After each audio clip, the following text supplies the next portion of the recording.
Bonjour à tous, c'est Prof et Geek. Je suis très heureux de vous retrouver pour une nouvelle vidéo sur mes achats comics manga du mois de novembre 2021. À l'heure où je tourne cette vidéo, on est mi-décembre. Vous voyez que les achats du mois de novembre, c'était il y a plus de 15 jours. Oui, j'ai un peu de retard. J'ai mis longtemps à sortir la vidéo précédente sur le guide sur Batman, dont je vous mets le lien ici. Cette vidéo était sortie très en retard parce que j'ai eu beaucoup de travail pour mon boulot et dans ma vie personnelle. Du coup, j'ai dû décaler la sortie de la précédente vidéo et ça a duré au moins 3 semaines. Ça faisait 3 semaines qu'elle était tournée, que j'avais commencé à la monter et je l'avais pas finie. Donc là, je m'étais dépêché de la terminer pour la sortir le week-end dernier. Et là, je sors enfin cette nouvelle vidéo sur mes achats. Alors, au programme, on va avoir quelques achats liés à mon anniversaire de la fin du mois d'octobre. Je vous avais dit que tout n'était pas arrivé. Les derniers sont là. On va commencer par ça. Et ensuite, les achats coup de cœur, etc., etc. Pour mon anniversaire, j'ai reçu de la part de mon fils Hellblazer Rise and Fall dans le DC Black Label paru chez Urban Comics. Et de la part de mon épouse, Le Monde de Flashpoint tome 2 sur les Green Lantern, toujours chez Urban Comics. Je sais très bien ce que vous êtes en train de penser. Vous vous dites que ma femme ne m'aime pas du tout puisqu'elle m'a offert le tome 2 du Monde de Flashpoint. Alors je sais qu'il n'a pas un très bon retour, mais j'avais envie de le lire. La couverture avec Abin Sur m'attire vraiment, j'ai vraiment envie de savoir. Alors je sais qu'il s'est fait dégommer par Inger, par Waynes, par tout le monde, que le monde de Flashpoint on passe à côté. Alors moi j'avais quand même un avis très positif du premier tome, même si les récits étaient inégaux. J'avais bien aimé majoritairement, on va dire que c'était pas mal. Pas mal du tout, donc j'espère que la suite sera à la hauteur. Alors je sais qu'il y a le tome 3 sur les bolides qui sont sortis et que le nouveau tome sur Wonder Woman est sorti également, donc voilà, il faudra que je rattrape ce retard là. J'avais également envie de lire du Hellblazer. J'ai pas beaucoup de tomes de tel auteur présente Hellblazer, je crois que j'en ai qu'un ou deux. J'aimerais vraiment tous les récupérer parce que John Constantine, tout simplement, un des meilleurs anti-héros qui existent et un des meilleurs anti-héros de chez DC Comics. Donc voilà, j'avais envie de le lire. Le nouveau était sorti là avec Rise and Fall dans le Black Label, vraiment un label que j'aime énormément puisqu'il y a pas mal de qualité. Généralement, il y a quand même quelques-uns qui sont pas très bons. Batman Last Night on Earth. On verra bien ce que vont donner ces deux tomes. Mon ami Nico de la chaîne Puppet Comics m'a également fait un cadeau. C'est lui qui m'a forcé, oui je dis bien forcé, à me lancer dans les Tortues Ninja. Oui, je suis un être faible. Là, il m'a fait un autre cadeau, toujours chez iComics, avec le tome 1 de Bitterroot et son tome 2. Alors, Bitterroot, j'en ai un peu entendu parler, puisqu'il y a notamment un de mes potos gardiens de la pop culture, Visi Gaming, qui en avait parlé dans une de ses vidéos. C'est un peu une sorte de mélange entre la famille Addams et Ghostbusters, puisque c'est une famille qui chasse un peu les différents monstres. Alors apparemment il y a une scission dans la famille pour savoir comment on doit traiter ces monstres-là.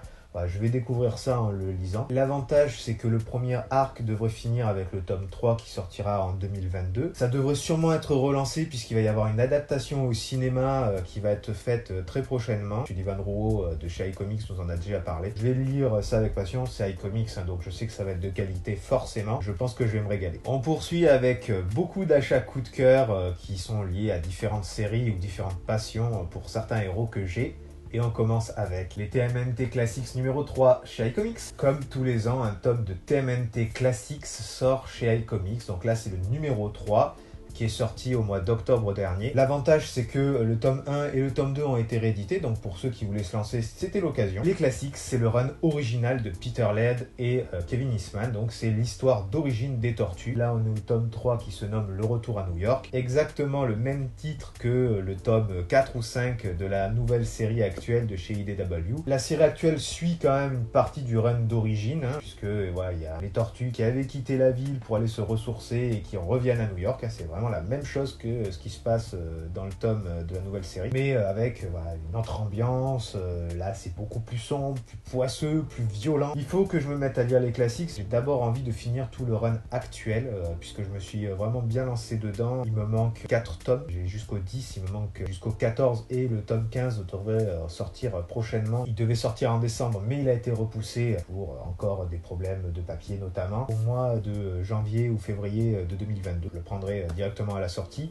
Ça me permettra d'enchaîner jusqu'à arriver à tout ce qui est sorti. Et là, je me lancerai dans les classiques, sachant qu'en plus, iComics vient de publier la couverture du tome 16, qui est juste magnifique. J'ai trop envie de lire ce tome. Il y a plusieurs tomes avec des couvertures qui, franchement, claquent la rétine et j'ai vraiment envie de les lire. Il y a notamment celui de Splinter avec tout le clan foot derrière. Je crois que c'est le tome 12 ou 13 qui est juste énorme. J'ai trop envie de le lire. Bon, je ne l'ai pas encore récupéré. Ça sera pour bientôt. Je vous tiendrai au courant sur mes lectures TMNT, ça sera dans la prochaine vidéo. Un autre coup de cœur avec un héros de mon enfance. Alors moi je suis né bien après sa première diffusion en France, mais c'est un héros qui a bercé mon enfance puisque j'avais une cassette vidéo, j'en avais parlé. La BD Goldorak parue chez Kana. Goldorak est enfin revenu en France puisque avec cette BD, nous avons la suite officielle de la série animée. Donc la série animée qui est sortie plusieurs fois en DVD. Alors il y a eu une première fois où les coffrets avaient été retirés de la vente puisqu'il y avait des problèmes de droit et maintenant c'est ressorti en plus de coffrets qu'à l'origine. Moi j'avais les 3 premiers coffrets donc j'avais pu voir enfin toute la série et on sait que Actarus repartait sur Euphor avec sa sœur à bord de Goldorak et là c'est la suite. Goldorak revient sur Terre, alors on sait pas pourquoi, on se demande ce qui va se passer. Il y a eu que des super retours, les dessins sont juste magnifiques. Je vous en parle la semaine prochaine parce que je l'ai dévoré. Franchement, j'étais comme un dingue sur cette BD. Il n'y a eu que des bons retours, tout le monde en a parlé. Hein. Max Faraday en a parlé, mon pote de la chaîne Puppet Comics en a parlé également. C'est juste une tuerie. J'ai même gagné dans un concours organisé par ma librairie un PLV de Goldorak qui est juste à côté de moi. Je suis trop content, franchement, la série est top. En plus, vous savez que j'ai acheté toute la série en manga que j'ai lu, voilà, donc ça complète l'ensemble. C'est juste génial. Je poursuis avec The Authority tome 2 paru chez Urban Comics. The Authority, un comics de Mark Millar. Donc en fait, il y a plusieurs tomes qui sont parus chez Urban, donc le tome 1 et le tome 2. Donc ça, c'est la fin du run. Donc là, on a tout sur The Authority. Il y a également 2 tomes des dossiers Stormwatch qui sont en fait la série précédente avec les mêmes héros. Donc en fait on peut avoir quasiment tout ce qui était sorti je pense à l'origine. Je sais pas s'il y a quelques numéros qui n'ont peut-être pas été réédités. Alors en fait j'avais le tome 1 de cette série là The Authority qui m'avait été offert par ma sœur pour mon anniversaire il y a pas mal d'années. Alors je l'avais lu, c'était un peu long pour moi, il faudrait que je le relise parce que c'était un des premiers gros comics qu'on m'offrait et que je lisais, donc c'était un peu long et ça m'avait pris longtemps à lire. J'ai quand même un bon souvenir en tête, il faudrait que je le relise, je l'ai lu il y a longtemps et je n'avais pas lu les dossiers Stormwatch, donc il va falloir que j'en profite, je ferai d'une pierre deux coups, je lirai à peu près tout ensemble. Alors ça attendra l'année prochaine et d'abord d'autres choses à finir en priorité, mais voilà, ça permet aussi de s'aérer un peu la tête parce que là j'ai fait beaucoup de lectures de même run pour enchaîner et là de temps en temps j'ai besoin un peu de changer, ça fait du bien de souffler, soit de lire un manga, soit de lire un truc qui n'a rien à voir.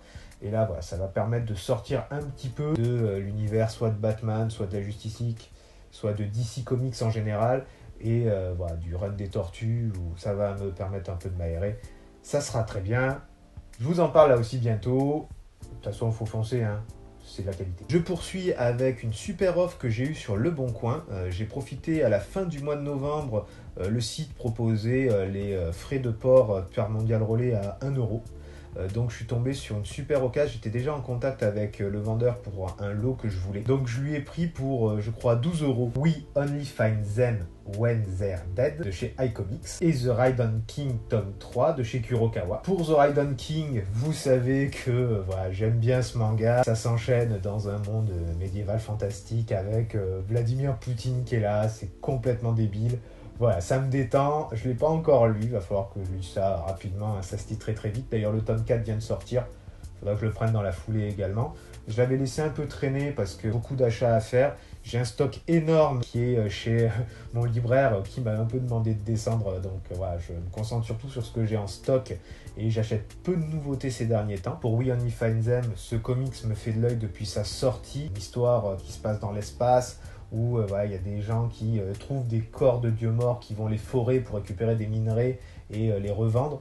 Alors ça, c'est le postulat de base selon certains youtubeurs comme Wens qui en a parlé. Ça va vraiment dans une autre direction et ce postulat-là, on le laisse un peu de côté. On verra dans les tomes 2 et 3 ce qui va sortir, puisque normalement, je crois que ça se fasse finir au moins pour le premier arc en 3 tomes. Les tomes 2 et 3, il me semble qu'ils vont sortir tous les deux l'année prochaine, en 2022, en milieu d'année et en fin d'année. Donc je pourrais lire l'ensemble et finir ça. Ce qui est bien avec iComics, c'est qu'à part les Tortues et Rick and Morty, toutes leurs séries sont soit des one-shots, soit des séries en 2 ou 3 tomes, donc ça va très très vite à récupérer et à lire. Donc hop, on lit, on rend, c'est terminé.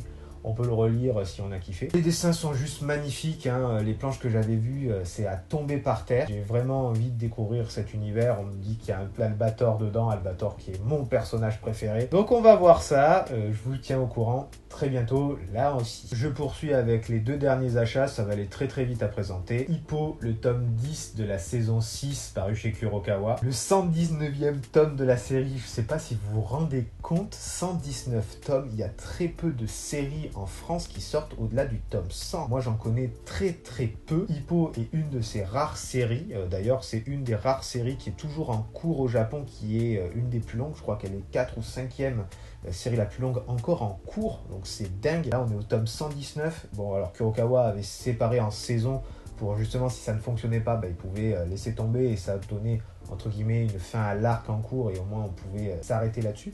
Alors ils ont les reins solides, hein. C'est une des premières séries qu'ils ont publiées lorsqu'ils ont commencé il y a plus de 10 ans maintenant. Donc vraiment, merci Kurokawa.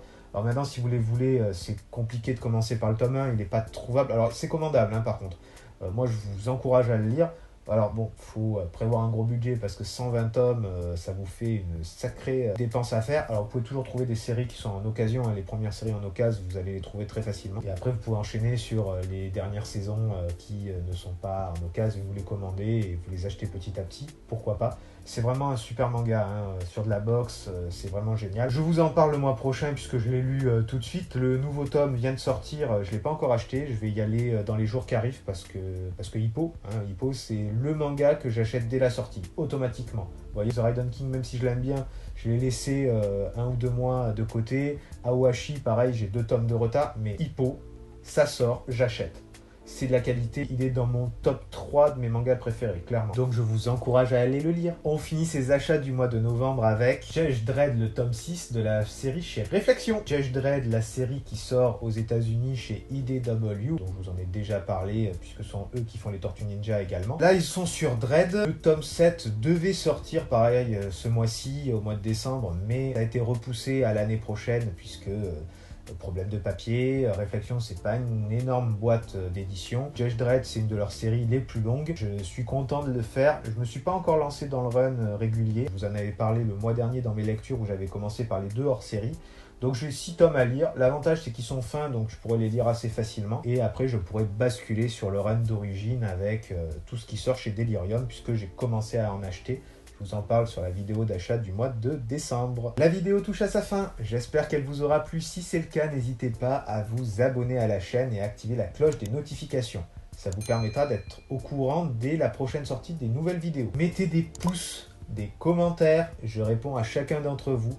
Partagez les vidéos, ça me permet de me faire connaître auprès de vos amis et ça m'aide pour le référencement YouTube. C'était Prof et Geek. Je suis très content d'avoir fait un petit bout de chemin avec vous dans ce multivers de la pop culture. On se retrouve très bientôt pour une prochaine vidéo. Ciao ciao!